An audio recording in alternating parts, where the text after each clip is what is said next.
are a number of things that can go wrong with your car, even if you're driving safely. These emergency situations can become disastrous, especially if handled incorrectly. Let's take a look at some potentially serious incidents and ways in which to handle them. This first incident is actually caused by driver error. Traction loss can cause you to lose total control of your vehicle if not handled properly.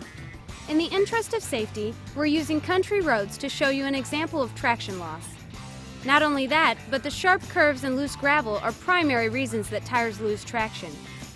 Traction loss is caused by driving too fast around curves or braking too hard, especially on slippery surfaces.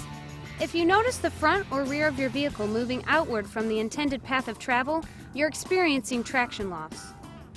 In order to regain traction, you must first direct your vision to your intended path of travel and then turn your steering wheel in the desired direction. I can't emphasize that enough.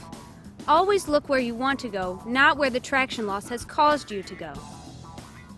Next, be sure to release any pedal that you are pushing to allow your vehicle's weight to redistribute. If your vehicle still hasn't regained traction, ease off the steering and tap your brake. Once the vehicle has regained traction, steering will become responsive again and you will need to make necessary adjustments to return to the intended path of travel. By the time you become visually aware of traction loss, it's fairly difficult to regain control of your vehicle. However, if you are properly seated, you are more likely to detect traction loss through movement, therefore giving you a better chance to regain traction. While traction loss is caused by driver error, a lot of dangerous problems occur seemingly out of nowhere.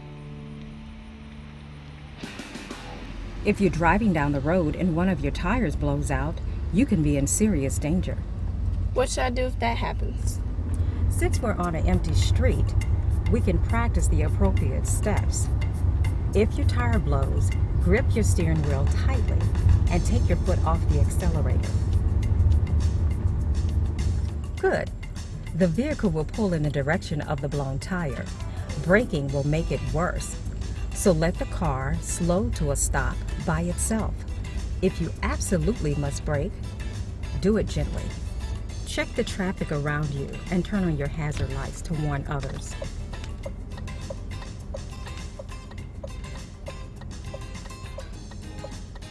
What do I do now?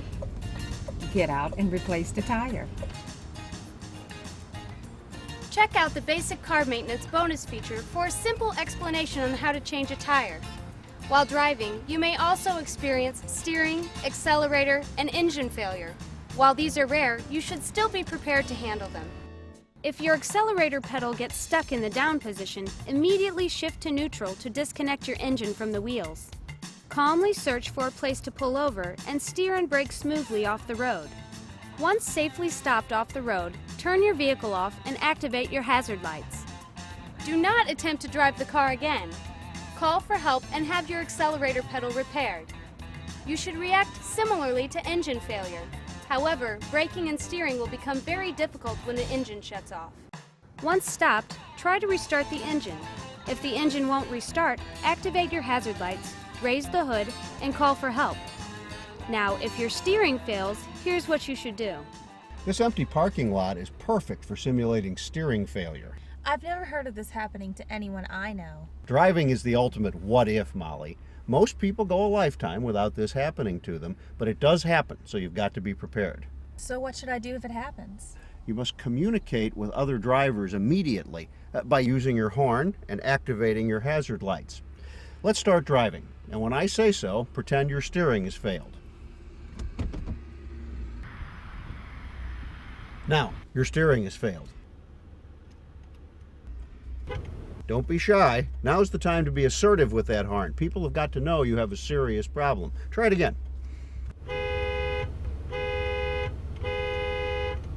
That's it. Now use your parking brake to come to a stop. You have to push on it with some force. I know that takes some time to get used to, but using the parking brake is safer than using the brake pedal. Using the brake pedal in this situation could cause the car to swerve out of control. Now let's put the car in park. And then I'd call for help. Right. That's why it's a good idea to have a cell phone with you at all times. But only use it for emergencies, not to call your girlfriends while you're driving. Yes, I know, Dad. Of all the vehicle malfunctions you may encounter, brake loss might be the scariest.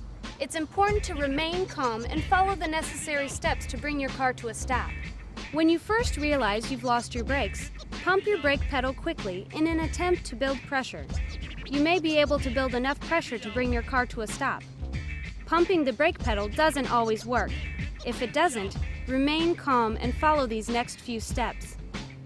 Downshift to a lower gear and activate your hazard lights to warn other drivers. Then apply your parking brake.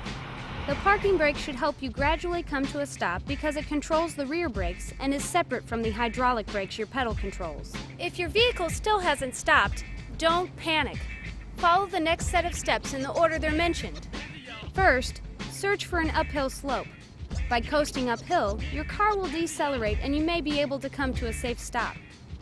If an uphill slope is nowhere to be found, carefully rub your wheels against the curb to help slow your vehicle. If a curb is not an option, then scrape your vehicle against guardrails to help slow your vehicle. If none of these options are available and a collision is unavoidable, you should steer for soft, fixed objects such as bushes, rather than hard objects like trees or brick walls. If a collision with another vehicle is unavoidable, try to steer for a sideswipe rather than a head-on collision. Head-on collisions produce the greatest impact and increase your chance of serious injury. Remember, the last few steps should only be performed if the previous safer steps fail to bring your vehicle to a stop. I know it's scary to think about, but you need to know what to do just in case it happens to you. Let's just hope it never does. Congratulations on finishing the program. Hopefully, the instruction and demonstrations have helped you to become a safe, skillful driver. Please check out the in-car lessons to learn more about what you should practice in depth before applying for your license. Also, be sure to check out the awesome bonus features on this DVD, including the virtual driver and basic car maintenance sections. Need any help, sis? Yeah, about 20 minutes ago.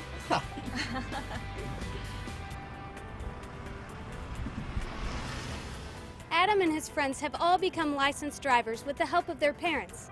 And you will too if you practice safe driving procedures and follow the rules of the road. Good luck!